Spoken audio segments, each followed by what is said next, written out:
فضول خرچی ہے کہ بے انتہا، آتش بازی ہو رہی ہے، ڈھول بج رہا ہے، بچے بچیاں ناچ رہے ہیں، بلکہ آپ نے دیکھا ہوگا اب تو نوجوان ہی نہیں باپے بھی ناچ رہے ہوتے ہیں۔ آپ اندازہ کریں ہیں کون مسلمان؟ تو آؤ میرے عزیزو، ہمارے پیارے نبی کریم صلی اللہ علیہ وسلم نے بتا دیا، خوشی کرو، ضرور کرو، اسلام اس پہ پابندی نہیں لگاتا، لیکن خوشی کرو اس طرح کہ جس طرح پتہ چلے یہ مہذب لوگ ہیں، یہ بڑے اچھے لوگ ہیں، اس طرح نہیں کہ کھلنڈرے اور اس قسم کی چیزیں۔ اب دیکھو نا، نبی اکرم صلی اللہ علیہ وآلہ وسلم آپ نے اپنی 4 بیٹیوں کی شادیاں کی۔ آپ علیہ السلام کے زمانہ مبارک میں صحابہ کرام کی شادیاں ہوئیں۔ آپ نے کیا تعلیم دی؟ شروع سے آخر تک سب بتا دیا کہ جب تم نے اپنے بیٹے کے لیے، اپنی بیٹی کے لیے رشتہ ڈھونڈنا ہے تو کیا دیکھو؟ فرمایا رسول اکرم صلی اللہ علیہ وسلم نے، لڑکا دیکھنا ہے اپنی بیٹی بہن کے لیے تو کیسا دیکھو؟ اذا اتاکم من ترضون دینہ وخلقہ، جب تمہارے پاس ایسا انتخاب یا ایسے لڑکے کا رشتہ آئے جس کا دین اچھا ہے اور اخلاق اچھا ہے۔ کتنی باتیں ہو گئی؟ 2۔ نمبر 1 دین، نمبر 2 اخلاق، اچھا بولتا ہے، سچ بولتا ہے، اخلاق اچھے ہیں، بڑوں کا ادب کرتا ہے، چھوٹوں پر شفقت کرتا ہے، دین اچھا ہے، نماز پڑھتا ہے، قرآن پڑھتا ہے۔ یہ 2 چیزیں دیکھو۔ آج ہم کیا دیکھتے ہیں؟ آج ہم دیکھتے ہیں اس کے پاس کوٹھی ہو، یہ کوئی کام کاج کرتا ہے کہ نہیں کرتا، یہ نہیں دیکھیں گے نماز پڑھتا کہ نہیں، چہرے پر سنت رسول ہے کہ نہیں، اس کا اخلاق کیسا ہے، اس کو قرآن پڑھنا آتا ہے کہ نہیں پڑھنا آتا۔ وہ کل میں ایک تحریر پڑھ رہا تھا، ہماری جماعت کے بہت بڑے شیخ الحدیث ہیں، بیمار رہتے ہیں، دعا کریں اللہ ان کو شفاء کاملہ عاجلہ عطا فرمائے۔ شیخ الحدیث مولانا عبدالحنان صاحب غالباً، ان کے پاس جب کوئی فتویٰ لینے آتا ہے نا کہ میں نے اپنی بیوی کو طلاق دے دی ہے، تو وہ کہتے ہیں بیٹا پتر اتھے بہ نہ ذرا، طلاق دا مسئلہ میں بعد جو دساں گا، پہلے میں نماز سنا کہ تینوں نماز آندی ہے، نماز تجھے آتی ہے؟ اگر نماز آتی ہے تو پھر تو تیری باقی چیزوں کا بھی اعتبار ہے۔ تو آپ اندازہ کریں جو بڑے بزرگ ہیں وہ اس طرح تربیت کرتے ہیں۔ تو میرے عزیزو، ہم کیا دیکھتے ہیں؟ اس کو نماز آتی ہے، قرآن آتا ہے، یہ نہیں دیکھتے، ہم دنیا داری کو دیکھتے ہیں۔ اور دوسری بات پتہ کیا ہوتی ہے؟ کہتے ہیں چلو جی منڈا نمازی بانی جائے گا، منڈا داڑھی راکھی لے گا جی۔ آپ اندازہ کریں ذرا، آپ ذرا سوچیں، غور کریں، کہتے ہیں یہ منڈا داڑھی رکھ لے گا، اے منڈا جناب نمازی بن جائے گا، کیا اے منڈے نو اللہ رزق نہیں عطا کرے گا؟ اللہ دا کاروبار بھی چلا سکتا ہے، اللہ تعالیٰ اس بات پر قادر ہے، اس کو اللہ تعالیٰ دنیا بھی عطا کر دے۔ لیکن میں بتا یہ رہا ہوں کہ ہمارے معاشرے کا مزاج کیا بن گیا۔ نبی کریم صلی اللہ علیہ وسلم نے فرمایا لڑکا دیکھو تو ایسا اس کا دین اچھا ہو اور اس کا اخلاق اچھا ہو۔ فرمایا ایسا لڑکا اگر مل جائے فَزَوِّجُوا، اس کے ساتھ رشتہ کر لو، إِلَّا تَفْعَلُوا تَكُنْ فِتْنَةٌ فِي الْأَرْضِ وَفَسَادٌ عَرِيضٌ، اگر تم نے میری مان کر ایسا نہ کیا تو معاشرے کے اندر لمبا چوڑا فتنہ اور فساد پھیل جائے گا۔ پھر کیا ہوتا ہے؟ زنا عام ہو جاتا ہے، بیٹیاں گھروں میں بیٹھی ہوئی ہیں، بہنیں بیٹھی ہوئی ہیں، بال سفید ہو رہے ہیں، رشتہ نہیں جی مل رہا۔ یہ معیار دیکھو، اللہ کے نبی صلی اللہ علیہ وسلم نے گارنٹی دے دی، یہ معیار تم دیکھ لو، تمہارے سارے مسئلے اللہ حل کر دے گا۔ یہ ہے لڑکے کے لیے انتخاب۔ لڑکی کیسی ہو؟ فرمایا سنو، الا انبئکم بخیر ما یکنز، آؤ میں تمہیں بتاتا ہوں کائنات کا بہترین خزانہ کیا ہے، دنیا کا بہترین خزانہ کیا ہے؟ فرمایا المرأۃ الصالحہ، نیک عورت دنیا کا بہترین خزانہ ہے۔ سب سے بہترین خزانہ کیا ہے جی؟ نیک عورت، سونا نہیں، چاندی نہیں، ہیرے جواہرات نہیں، کوٹھیاں بنگلے نہیں، پراپرٹیاں نہیں، کوئی عہدہ مل جانا نہیں، سب سے بہترین خزانہ کائنات کا نیک عورت ہے۔ اور نیک عورت کون ہے؟ صلت خمسہا، صامت شہرہا، اطاعت بعلہا، احسنت فرجہا، جو یہ 4 کام کرے، 5 وقت کی نمازی ہو، رمضان آئے روزے رکھتی ہو، شادی ہو جائے اپنے شوہر کی فرما بردار ہو، اور اپنے وجود کی حفاظت کرتی ہو، پردہ کرنے والی ہو۔ نبی کریم صلی اللہ علیہ وسلم نے فرمایا یہ اتنا قیمتی خزانہ ہے، قیامت کے دن اللہ اس کے لیے جنت کے 8 ہی دروازے کھلوا دے گا، اور کھلوا کے فرمائے گا میری بندی دخلتی من ایہا شئتی، جا جس دروازے سے تیرا دل چاہتا ہے جنت میں داخل ہو جا۔ فرمایا ایسی لڑکی کا انتخاب ہونا چاہیے، یہ ہے معیار۔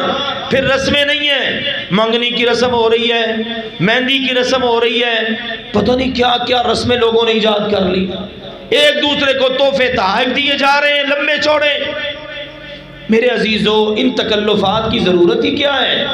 نبی کریم صلی اللہ علیہ وسلم نے فرمایا سب سے زیادہ برکت اس نکاح میں ہوگی ایسرہ مؤنہ، جس میں تکلفات جتنے کم ہوں گے، جتنے آپ کے تکلفات کم، خرچے کم، اتنی اللہ کی رحمت اور برکت زیادہ ہوگی۔ آج دیکھ لو نا، لوگ اس طرف توجہ ہی نہیں کرتے۔ آئیے اگلی بات، دوسرا جو اہم موقع ہوتا ہے وہ ہوتا ہے نکاح کی تقریب۔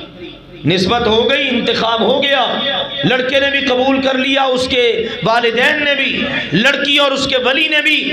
اب آگے کرنا ہے نکاح، نکاح کی تقریب ہے، خطبہ ہوتا ہے، ایجاب و قبول ہوتا ہے، پھر اس کے اندر کوئی ایسی چیزیں نہیں ہیں، لمبی چوڑی باراتوں کا سلسلہ ہے۔ ہمارے پاس چونکہ ریلیف کا کام بھی ہوتا ہے، لوگ آتے ہیں، علاقے کے بھائی رابطہ کرتے ہیں، اکثر و بیشتر وہ کہتے ہیں جی بیٹی کی شادی ہے، بہن کی شادی ہے، کوئی تعاون ہو جائے۔ اصل میں نا ہمارے معاشرے کا یہ بڑا المیہ بن چکا ہے، بچیوں والے بھی بیچارے کیا کریں، معاشرہ ہی ایسا بن چکا ہے۔ اب رشتہ داری ہوتی ہے، لڑکے والے اچھی بڑی باراتیں لے کے آ جاتے ہیں، آگے لڑکی والے میں اتنی بیچارے میں ہمت نہیں ہوتی۔